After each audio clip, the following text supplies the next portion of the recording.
कितनी गर्मी लग रही है। ऊपर से ये टेबल पंखा भी मरमर कर चल रहा है। एसी लगी होती तो मस्त नींद आती। तभी पंखा चलते चलते जोरदार आवाज करके बंद हो जाता है, जिसकी आवाज से गरीब सत्यकाम का परिवार जाग जाता है। अजी ये इतनी तेज आवाज कैसी थी? क्या मालूम चंदा, पर ऐसा लगा जैसे कुछ टूट गया। तभी भारती टेबल पंखे को देखती है। पिताजी वो देखो, टेबल पंखा टूट गया। पंखा टूटा देखकर पूरा परिवार दुख जताने लगता है। हे भगवान, ये क्या, एक और परेशानी बढ़ा दी तूने हम गरीबों पर। ये टेबल पंखा ही तो इस गर्मी में हमारा इकलौता सहारा था। अब तो इस गर्मी में हम बेहाल हो जाएंगे। कितना कहता था मैं कि दिन में पंखा बंद रखा करो, सारा दिन तो चलता रहता था। अब दिन रात चलेगा, कोई भी चीज तो खराब तो होगी ही ना। एक एक पाई जोड़ कर लिया था ये पंखा, अब कहां से लाऊंगा तुम्हारे नए पंखे का दाम। इसीलिए तो कहती हूँ पिताजी कि घर में एक एसी लगवा दो, गर्मी भी नहीं लगेगी और नींद भी अच्छी आएगी। ये सुनकर गरीबी से झुंझलाया सत्यकाम अपनी दूसरी बेटी भारती को डांट लगाते हुए बोला, अरे चुप कर तू भारती, तेरा बाप कोई सर्विस वाला थोड़े है जो लाख रुपए महीना कमाता है। जब देखो एसी एसी एसी कहते रहती है। ये एसी सोफा सब अमीरों के घरों में होता है, हम गरीबों की औकात में नहीं है खरीदना। अजी अब जाने भी तो बच्ची है, अब ही चलो सब सो जाओ। आस पड़ोस वाले भी इतनी रात में हम गरीबों के घर में से हल्ला गुल्ला होता सुनेंगे तो क्या कहेंगे। जैसे तैसे सब गर्मी में सो जाते हैं, लेकिन अपने गरीब माँ बाप बहन को गर्मी से बेहाल देखकर वो गरीब बेटी रात भर खुद सो भी नहीं पाई। अरे सुबह हो गई, जल्दी से साफ सफाई कर लेती हूँ, फिर बाबा के लिए चाय भी बनानी है। घर में झाड़ू लगाकर जब वो घर के बाहर आकर देखती है तो आम के पेड़ से पूरे आंगन में पत्ते ही पत्ते बिखरे थे और पेड़ पर फल लगने को थे, जिसे देखकर वो खुश हो गई। अरे वाह, आम के पेड़ पर तो बेर लगने लगे हैं। अच्छा है, थोड़े दिन में आम पक जाएंगे। पिताजी को तो आम के साथ रोटी खाना कितना पसंद है। अगर उन्हें रोज अपनी मनपसंद की सब्जी या फिर मीठे आम मिल जाए तो वो पेट भरकर रोटी खाते हैं। लेकिन इस गरीबी में नमक रोटी और चटनी रोटी खाकर ही गुजारा करना पड़ रहा है। इस घर की बड़ी बेटी होते हुए भी मैं अपने गरीब माँ बाप के लिए कुछ भी नहीं कर पा रही हूँ। मेरे प्यारे आम के पेड़, मैं उनके लिए कुछ करना चाहती हूँ। खास करके भारती की ख्वाहिश है कि हम अपने घर में एसी लगवाएं। सबसे पहले मैं अपनी कमाई से अपने घर में एसी लगवाऊंगी।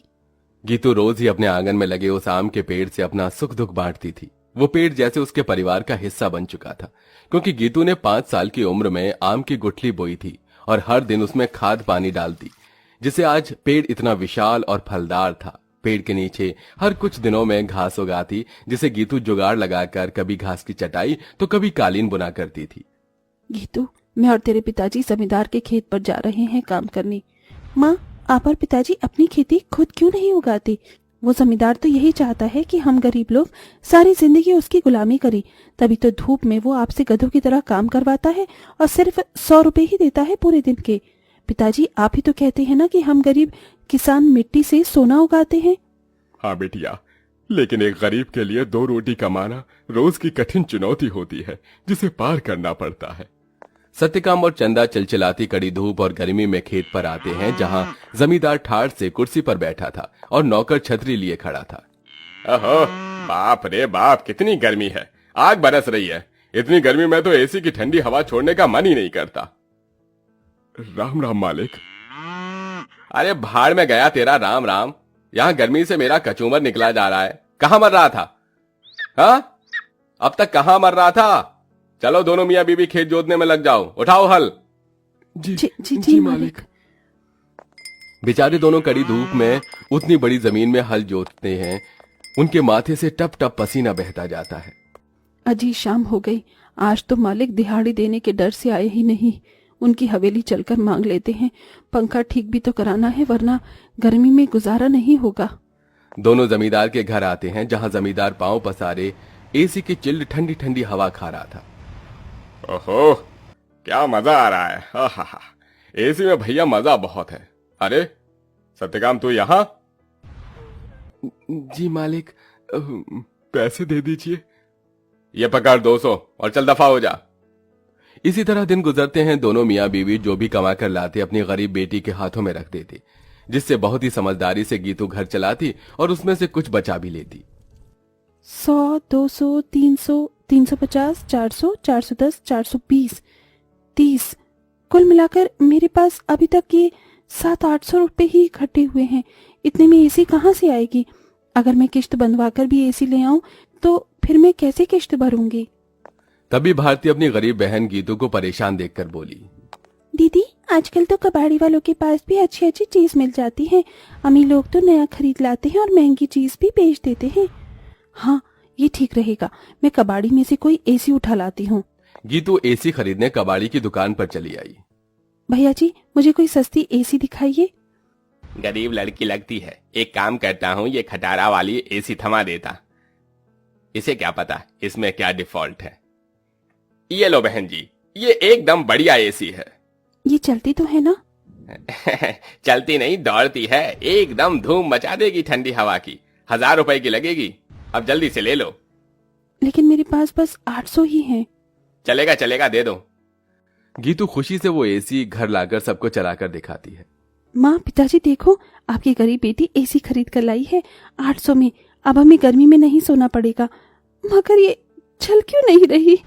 800 में कोई एसी देता है भला क्या? पैसे फंसा कर आई है जाकर। सब मुंह बनाकर सो जाते हैं और गीतू पेड़ के पास आकर रोने लगी। मेरे प्यारे आम के पेड़, वो कबाड़ी वाला मुझ गरीब के पैसे खा गया। ये एसी चल भी नहीं रही। मुश्किल से 1-1 रुपया इकट्ठा किया था। गीतू को रोते देखकर पेड़ बोलने लग जाता है। गीतू, तुम रो रही हो? रो मत, मैं तुम्हारी एसी को जादुई एसी बना देता हूँ। क्या सचमुच में ऐसा हो सकता है? तभी पेड़ जादू करता है और जमीन पर ढेर सारे घास उगाते हैं जो बहुत चमक रही थी। गीतू, इस जादुई घास को मैंने अपनी शक्ति से उगाया है। इसे एसी में लगा दो, ये एसी जादुई हो जाएगी। गीतू बिल्कुल वैसा ही करती है। तभी घास का एसी बनकर पूरा होते ही सुनहरी चमक से भरकर चल पड़ता है और पूरे घर को बर्फ के जितना ठंडा कर देता है। माँ, पिताजी, भारती देखो, एसी चलने लगी। पूरा गरीब परिवार घास के एसी को चलते देखकर चौंक जाते हैं। अरे देखो चंदा, हमारी बिटिया ने घास की एसी बनाई है।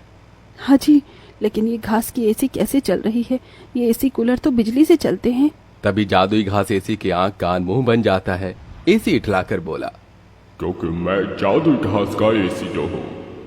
ये लो, जी भर के खूब ठंडी हवा खाओ।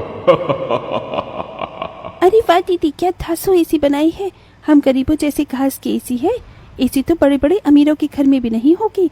अब हम गर्मी में एसी की ठंडी हवा में सोएंगे। तभी चंदा रोते हुए बोली, बिटिया, अगर दिन भर इस एसी की ठंडक में ही सोते रहेंगे तो कमाएगा कौन?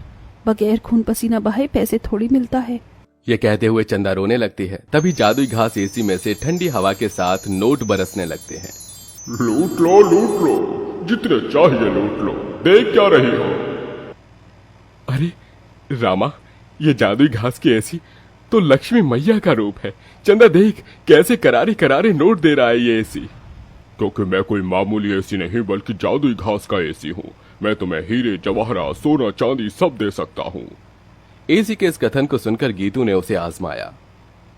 अगर ऐसा है तो हमें सोने चांदी के सिक्के देकर दिखाओ। तभी एक सुनहरी चमक के साथ जादुई घास एसी में से सोने चांदी के ढेर सारे सिक्कों की बारिश बरसने लगी। तुम तो सच में जादुई एसी हो। माँ, अब आपको उस जमींदार की गुलामी करने की जरूरत नहीं। अब हमारे पास जादुई घास का एसी है।